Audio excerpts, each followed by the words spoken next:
Olá pessoal, vamos dar continuidade à aula sobre órgãos estatutários. Vamos entrar agora na parte 2. Na aula passada na parte 1 eu falei sobre quais são os pré-requisitos para ser administrador, para você adquirir o cargo no Conselho de Administração ou na diretoria executiva. Nessa aula de hoje a gente vai ver a parte das vedações ou proibições. Vedação e proibição é a mesma coisa. Então vamos ver quais são os requisitos que deixam o indivíduo impossibilitado de ingressar no cargo de administração da EBSER. São 12.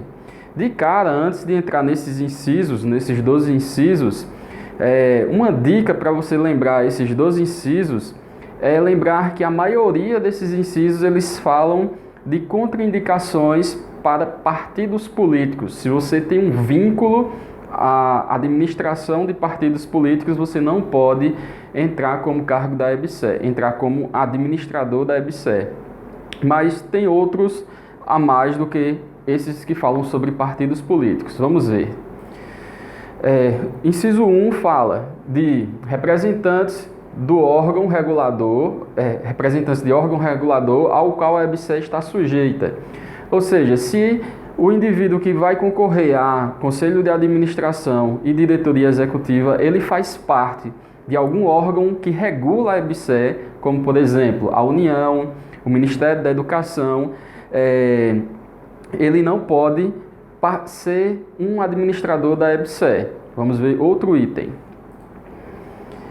De ministro, de secretário estadual e de secretário municipal, ou seja, secretários municipais, secretários estaduais, ou seja, pessoas que ocupam cargos que é vinculado a cargos políticos, não podem assumir a parte da coordenação da EBSER. Terceiro inciso vai falar aqui de titular de cargo em comissão na administração pública federal, direta ou indireta, sem vínculo permanente com o serviço público. Então, pessoas que fazem parte de comissões, têm um cargo, e esse cargo é em comissões vinculadas a serviço público federal, ela não pode assumir a EBSER, ou seja, faz parte de comissões, como por exemplo, comissão de ética e outras comissões da administração pública federal. Nós temos ainda como inciso 4, dirigente de partido político e de titular de mandato no Poder Legislativo de qualquer ente federativo, ainda que licenciado. O que é que ele está falando aí? Está falando que dirigentes de partidos políticos, como eu falei logo no início, não podem fazer parte do Conselho de Administração nem da diretoria executiva. Mesmo que ele esteja sob licença, mesmo que ele esteja afastado, mas ele ainda é dirigente de partido político, não pode fazer parte da administração da EBSER. De parentes consanguíneos ou afins até terceiro grau das pessoas mencionadas nos incisos 1 a 4. Então, parentes consanguíneos, parentes até terceiro grau dessas pessoas que eu listei nos outros itens, ou seja, os vinculados a partidos políticos, eles não podem assumir cargos do alto escalão da EBSER, ou seja, não podem ser conselheiros de administração nem diretores executivos. De pessoa que atuou nos últimos 36 meses como participante de estrutura decisória de partido político. Mais uma vez falando sobre partido político. Por isso que a deixa que eu dou aqui, a dica é lembrar que pessoas vinculadas a partido político não podem fazer parte do Conselho de Administração da EBSER nem da diretoria executiva. Com uma ressalva, cuidado, porque a banca pode querer botar uma pegadinha falando que pessoas que têm partido político não podem fazer parte do conselho diretor da EBSER, do Conselho de Administração e diretoria executiva. Isso aí vai estar falso. Quem não pode fazer parte são pessoas que estão diretamente ligados à administração, direção e organização dos partidos políticos. Vamos lá para o sétimo. De pessoa que atuou nos últimos 36 meses, ou seja, 3 anos, em trabalho vinculado à organização, estruturação e realização de campanha eleitoral. Além dessas pessoas que eu falei antes, que são relacionadas a partido político, fazem parte da administração de partidos políticos, há ainda pessoas que fazem parte de campanhas eleitorais, como por exemplo os cabos eleitorais, que é muito comum existir aqui no Brasil. Os cabos eleitorais, se for comprovado que ele é um cabo eleitoral, ele não pode fazer parte da EBSER. Esses itens que eu acabei de citar, eles são itens para coibir a corrupção política dentro das instituições públicas.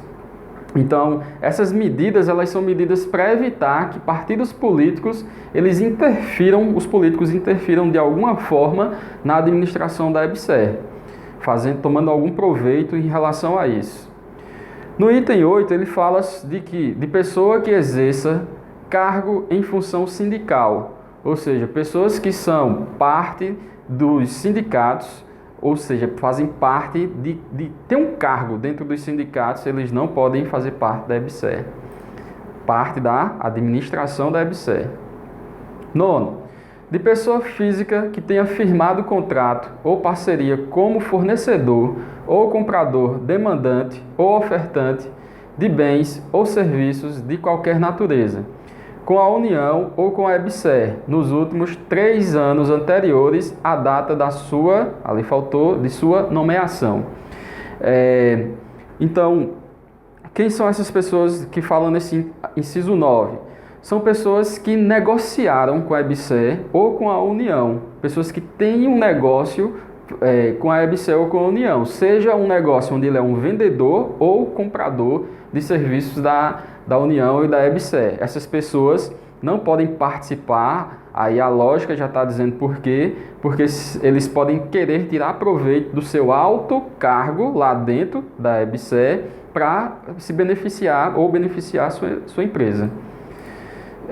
No 10º, dos que detiverem o controle ou participaram da administração de pessoa jurídica concordatária, falida ou insolvente, no período de 5 anos anteriores à data da eleição ou nomeação, salvo na condição de síndico, comissário ou administrador judicial. O que é que esse parágrafo está falando, esse inciso está falando? Está falando que pessoas da administração de empresas que faliram nos últimos 5 anos, eles não podem participar. Aí ele cita a exceção de síndico, pessoas que são administradores de forma judicial, e comissários, esses se salvam. Agora, os administradores, diretores da empresa que faliu, não podem administrar a EBSER através dos cargos de conselheiro de administração, nem diretor executivo.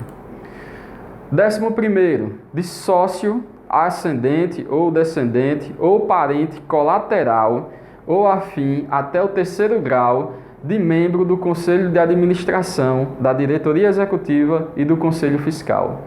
Então, pessoas que são próximas em parentesco ou são sócios de pessoas que já são conselheiros fiscal, já são conselheiros de administração, já é um diretor executivo da EBSER, não podem participar. Isso é uma espécie de barreira para o nepotismo, ou seja, para colocar parentes ou pessoas próprias num cargo de confiança ao qual você está lá exercendo.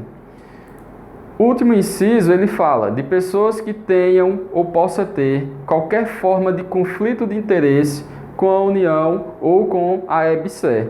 Então, pessoas que tenham qualquer conflito de interesse, ou seja, possa se beneficiar, caso ele entre no cargo de administrador, ele se beneficiar desse cargo, tenha benefício próprio. Então, esse aí foi nosso último inciso. Esse daqui foi só para a gente fechar essa parte inicial dos órgãos estatutários. Agora, nas próximas semanas, eu vou estar com um pouquinho mais de tempo e aí a gente vai dar sequência para terminar logo essa parte da legislação da EBSER e antes de vir um concurso já conseguir mandar mais para vocês mais algumas aulas de legislação do SUS, legislação da EBSER. Eu estou finalizando logo Vou dar uma aceleradazinha, passei um tempo sem gravar vídeos porque tava muito sem tempo. Próxima aula a gente já vai falar sobre o conselho de administração. Os 4 primeiros conselhos, eles são mais importantes, conselhos e a diretoria, e a gente vai dar uma ênfase um pouquinho maior neles. Aqueles que são menores a gente vai juntar, aqueles órgãos que são menores a gente vai juntar em uma aula só. Beleza? Não esqueçam de, redes sociais, compartilhar nas redes sociais para a gente ajudar mais pessoas me cobrarem por mais aulas e eu estar aqui fazendo mais aulas para você. Então, tchau e obrigado.